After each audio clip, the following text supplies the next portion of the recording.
local stories. We're really excited to be doing that. We're excited to be adding some new components to this. Hart purchased the Miller Media Group in August 2025 and looks forward to serving DeWitt County and Central Illinois for years to come.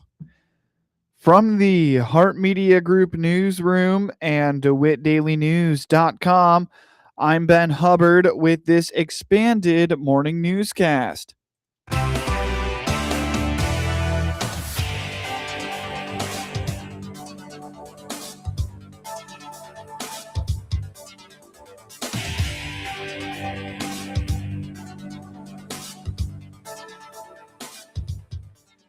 Good morning and thanks for being with us. I'm your host today, Ben Hubbard.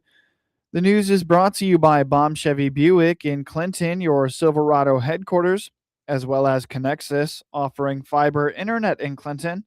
Click their icon on DeWittDailyNews.com to find out more. The DeWitt County Board approved planned expenditures and a raise for the public defender Thursday night at its monthly meeting. 3 holding tanks in the county building were approved at a cost of just under $10,000. Chair of the Property Committee, Terry Ferguson, told the board the tanks were required when the building was erected.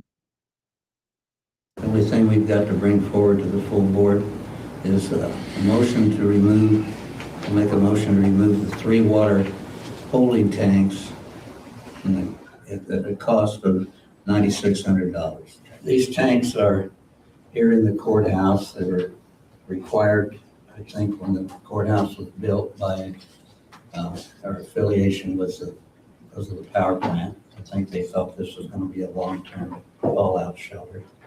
And there's 3 tanks there in the back room there that's probably hold about 3,000 gallons of water at least. I'm not sure exactly how big each tank is. County Highway Engineer Mark Mathan provided information to the board regarding a surprise inspection of the county's highway building by the Department of Labor that revealed 3 safety and documentation compliance citations, which are being addressed through policy adoption and notification to other county departments. Sure, as Mr. Prescott referenced, it was a, best terminology, random draw inspection that they do for this particular inspector. As I was having a conversation with him, he does 50 of these annually. And they typically are across the range of municipalities, highway departments, and township highway departments, township road districts as well. General look, and I could pull out the sheet, but generally they're looking for safe working conditions, that the equipment is safe, guards are in place, and also documentation of various inspections or trainings or material documentation. And we did get notice of citations for 3 different things that were safety data sheet, binders, hazard assessments, and a hazard communication policy. And at our meeting, one of the items that was taken care of there at the committee level was adopting the hazard assessment certification and the communication policy that I developed based on some documents provided by Department of Labor's templates. I have since had some conversation with Chris Hedrick with maintenance about these same things, and from discussion today, he was starting in on taking care of some of that information. And I did have a letter that, after a little side conversation, an email that is going to be sent out to other county departments to notify them of what these issues were that were findings at the highway department, so that they are not also potential findings elsewhere in the county. The county board approved a raise for the county public defender, Tim Hall. State's Attorney Dan Markwell explains the state of Illinois reimburses the county for this when they document having a public defender.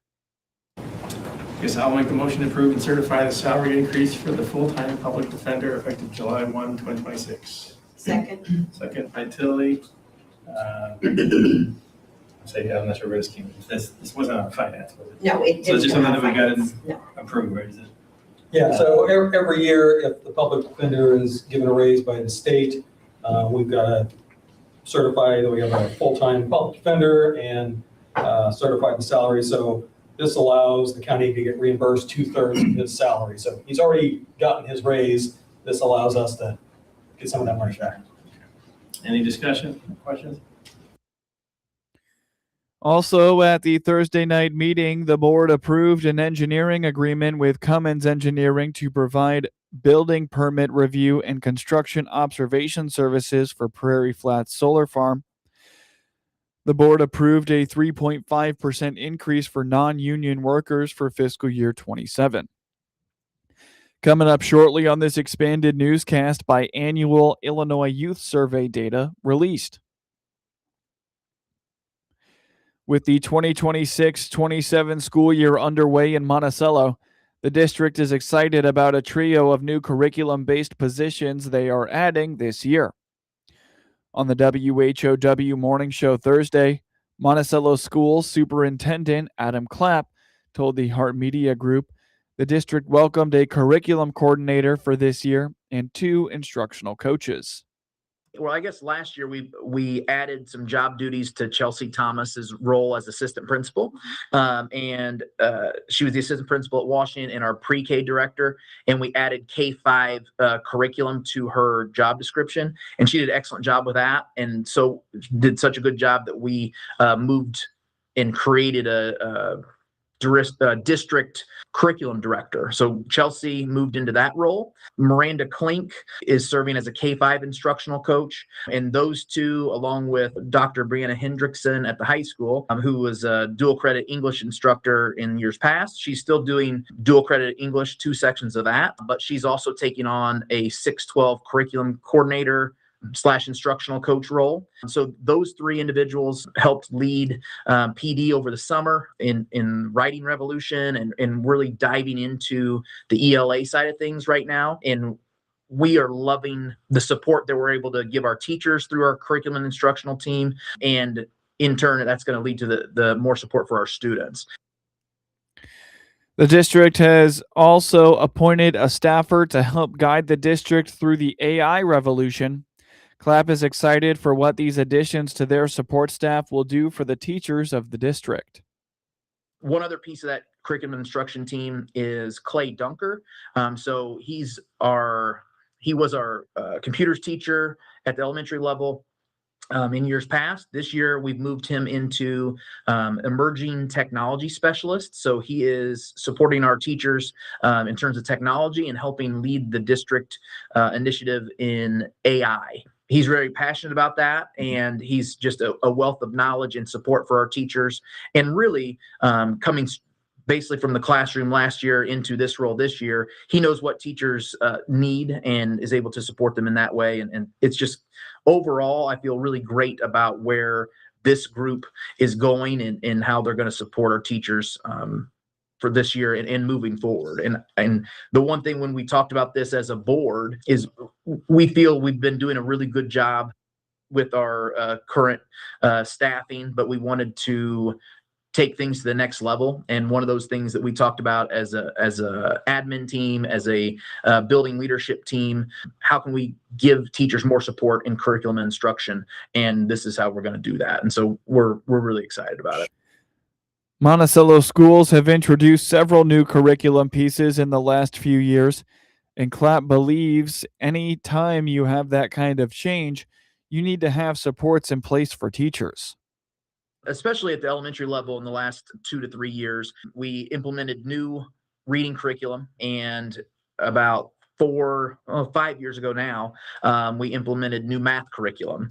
And when you implement new curriculum, you need to have supports in place for just professional development and just implementation of the new curriculum. And we were doing that as an admin at the building level, but we wanted to always have someone supporting that because the day-to-day operations of a school building, sometimes your principal gets pulled in to work with a discipline situation, and then you lose that instructional support piece.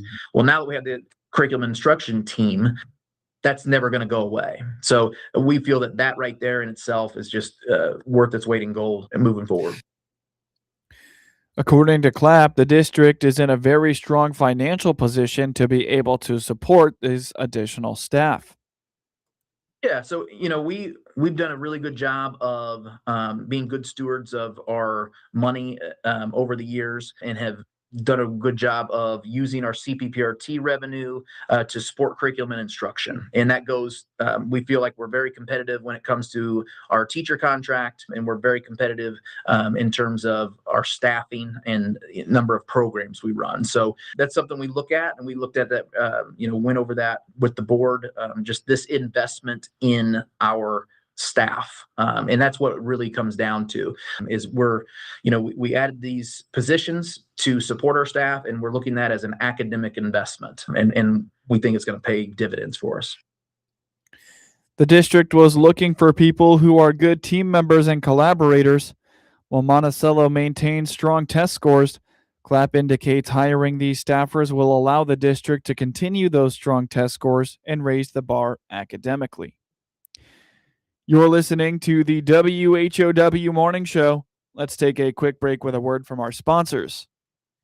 Baum Chevrolet Buick offers full transportation options while giving you peace of mind. This is Scott Baum from Baum Chevrolet Buick here in Clinton.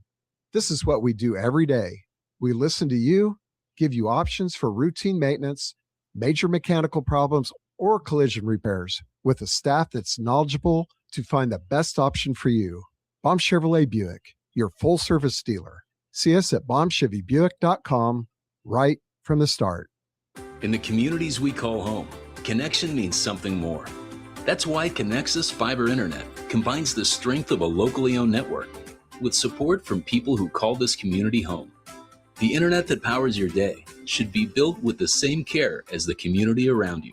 Connexus provides the speed you want, reliability you need, and the service you expect from neighbors who live here too. Luxury speed, hometown heart. Nothing connects us like Connexus. News time is 21 minutes after the top of the hour. You're listening to the WHOW Morning Show. A biannual survey of Illinois school-age children has been released, and a Central Illinois mental health expert is weighing in on this year's data trends. Tony Kirkman is the executive director of the Piatt County Mental Health Center and reminds that the Illinois Youth Survey is given to youth in Illinois schools with a variety of questions surrounding mental health challenges and substance use. He says the data from this past spring's assessment was recently released.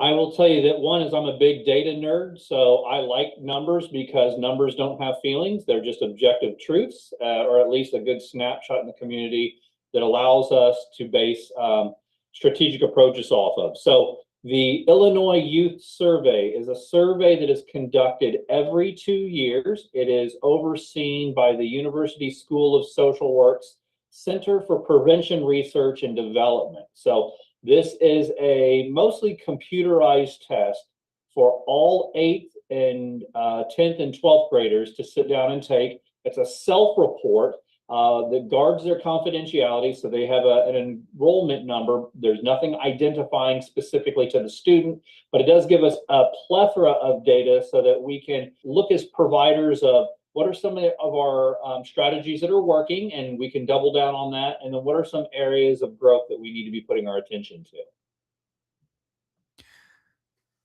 According to Kirkman, there are 4 specific questions in this survey that he looks for first each year.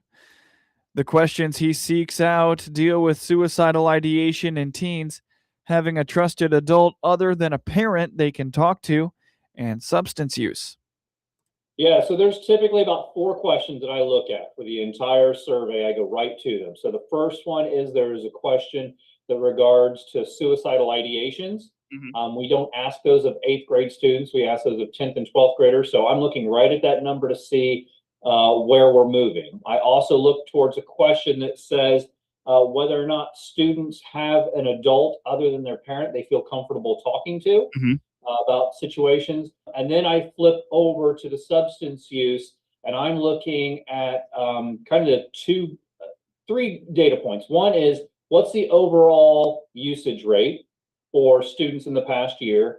And then I'm looking specifically at marijuana and vaping. Those are the two that I go right to, because those seem to be the emerging threats to our kids.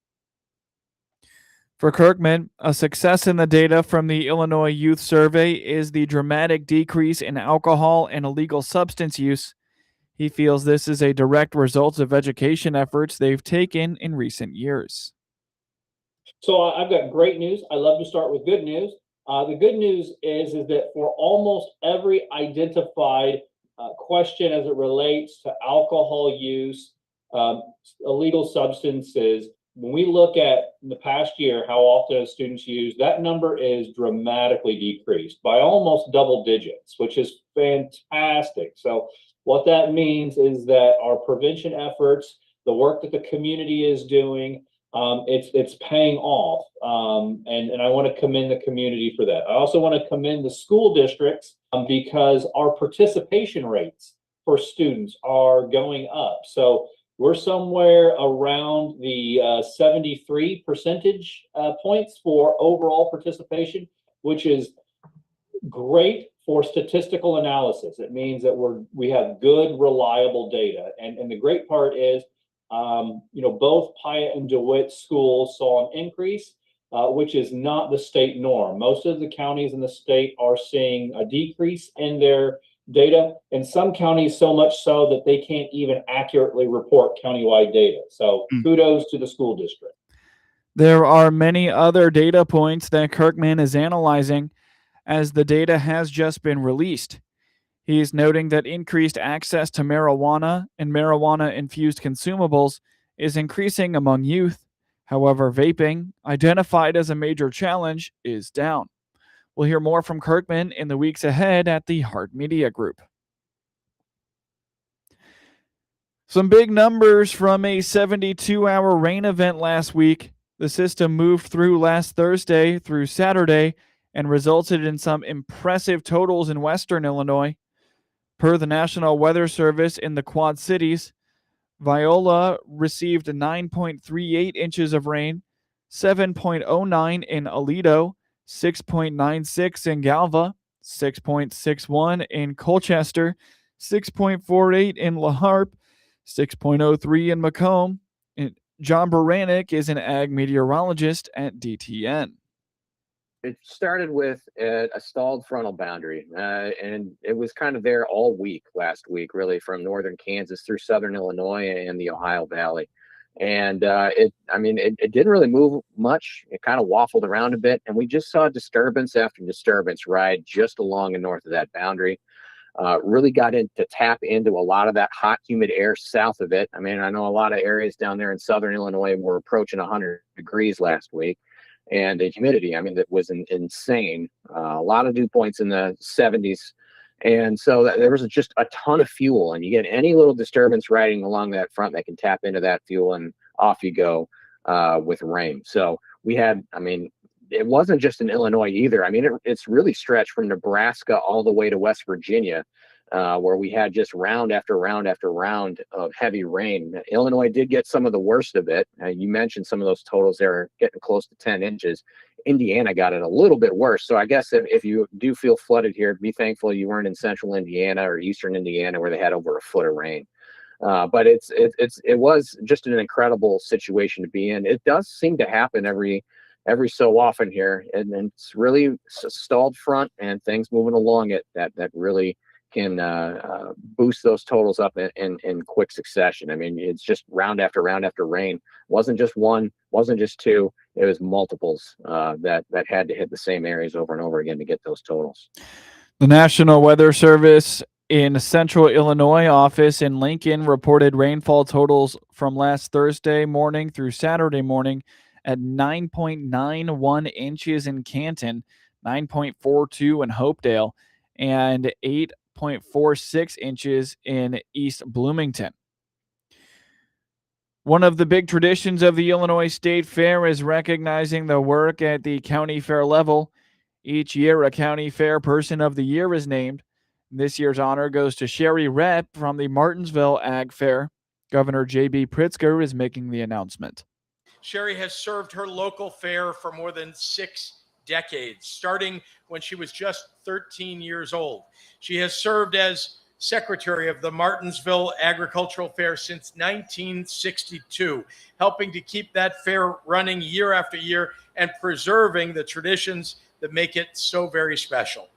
More than an organizer, she has been a keeper of the fair's history, making sure that its stories and traditions are passed down to future generations. Thank you very much for this award. It's such an honor. I want to thank my local Martinsville Ag Fair for nominating me. And I want to thank the Department of Ag, Bureau of County Fairs, IAAF for all the work you help us do at the county fair level. The Martinsville Ag Fair is one of the earliest county fairs in Illinois each year, always held in late May. Get news anytime at DeWittDailyNews.com. Network news is now. With SRN News, I'm Rich Thomason in Washington. Investigators say the woman arrested in an alleged ISIS-inspired terror plot in New York bought bomb-making materials and planned to attack the state capitol at Albany. The suspect, 35-year-old woman, allegedly visited the capitol multiple times, scoping out the place and taking photos. Last night, it was the Northeast's turn to take a beating at the hands of a powerful storm system. A suspected tornado touching down on Long Island, flooding in New Jersey, stranded dozens of drivers in their vehicles. And in Dover, Delaware, a suspected tornado touched down, causing significant damage across the city. No survivors reported in the crash of a charter flight went down in remote western Alaska. On Wall Street, the Dow futures 190 points higher. NASDAQ futures are up 178. More details, srnnews.com. Hey, I'm Brant, and her name is Sherry. Hello. She's a friend of mine whom we were just praying for because of a surgery she just went through. Yes, and I am very happy about something you actually talk about all the time, which is Medishare. That is right. Yeah. So what was your experience like with Medishare and the healthcare bills? Honestly, Brant, seamless. And what a blessing that is when you're already nervous about a health issue, which I was. Yeah. Members shared my expenses. There were zero problems. And let me tell you, having people pray with you when you call in with your need, that is just... It is refreshing. Yes, that's what it is. So I keep telling people love Medishare, and they love saving tons of money, too. The typical family can save $500 a month. I am very thankful for Medishare. It is so different, and I mean different in a very, very good way. It is good different. Call now. They're easy to talk to, and you can get a price within 2 minutes. Call 844-45-BIBLE. That's 844-45-BIBLE, 844-45-BIBLE.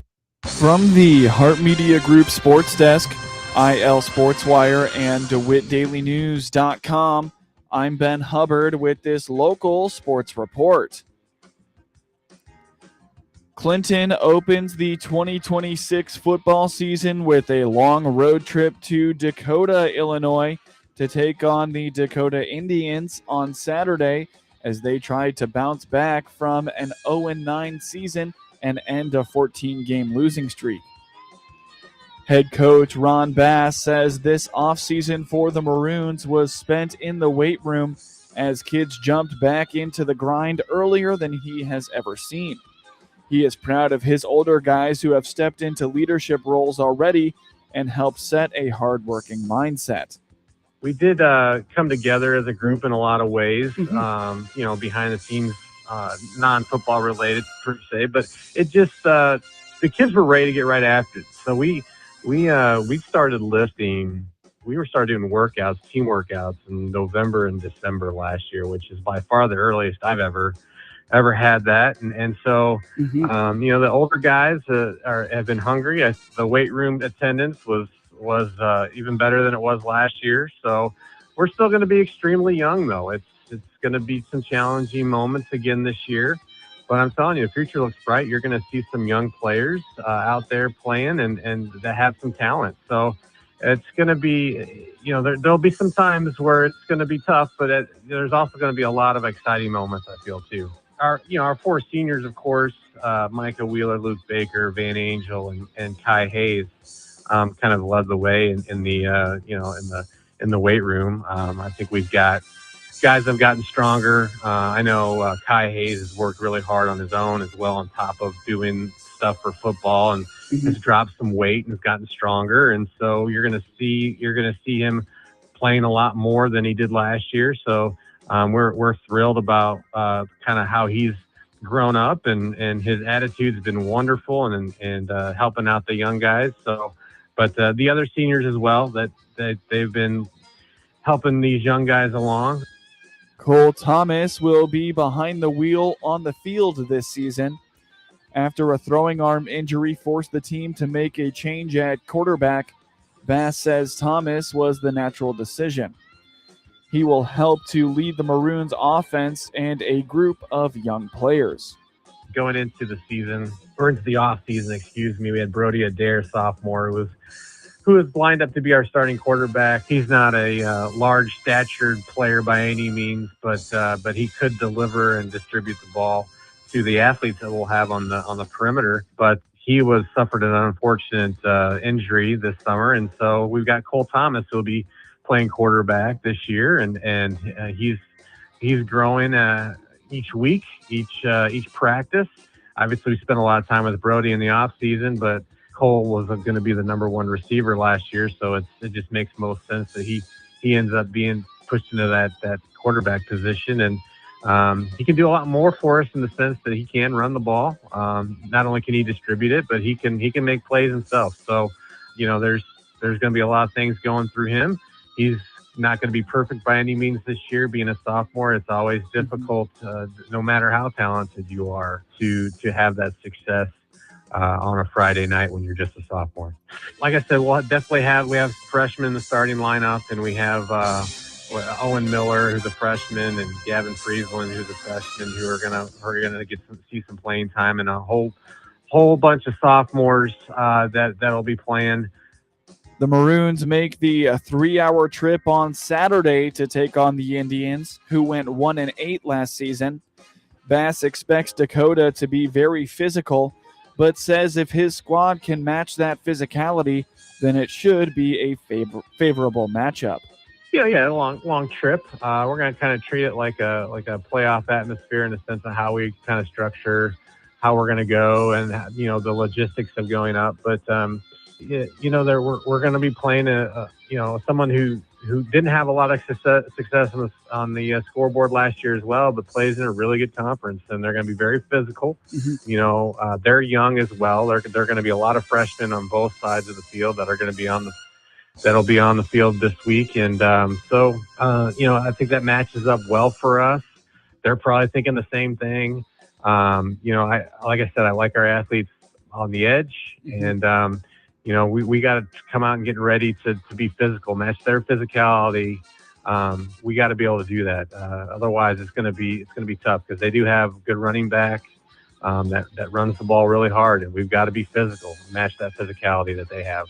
Getting them the ball on the perimeter, whether it's through screens, whether through jet sweeps, or through passing the ball. They just got to get the ball in our best athletes' hands. And then when you got Cole at quarterback, you do have a running threat. You can't just fall asleep at the box. You got to be ready for him. And we're hoping that Cash Tanner can run hard and be a physical type runner for us. And our offensive line is improved from last year. So that says a lot. We've got some size up front. So we're looking forward to it. Coach Bass indicates that he is giving up play calling duties this season. Kyle Patterson has moved from defensive coordinator to offensive coordinator and taken over play calling, while Colton Leak has taken over in the defensive coordinator spot. Bass feels that he has his coaches in the right spot this year, and now will be able to coach the coaches and see the bigger picture. We've changed our scheme a little bit this year. I've got my coaches in the right spot. I think I may have mentioned this last year, where we had Colton Colton Leake, who was the defensive coordinator at Gibson City, came in the prior season a little late after we'd already decided that we were going to have Kyle Patterson call defense and I was going to call the offense, and so the timing wasn't the right to make any kind of change at that point. So we kind of went through the season with that, and I think this year we've moved Kyle to offense, which is where his specialty is, and of course of the experience that Colton Lake has calling defenses, particularly in big games. That's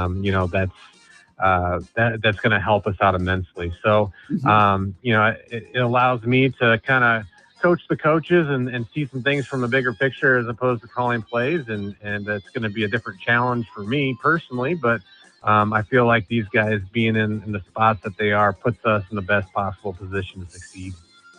Game time on Saturday is 5:30 p.m.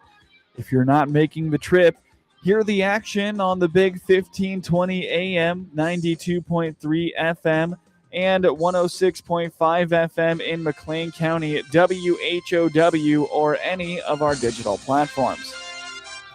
In Heart of Central Illinois Conference matchups this weekend, Tremont at Eureka, while Gibson City Melvin Sibley plays host to Tri-Valley. Deer Creek makes the trip to Central A&M, while Shelbyville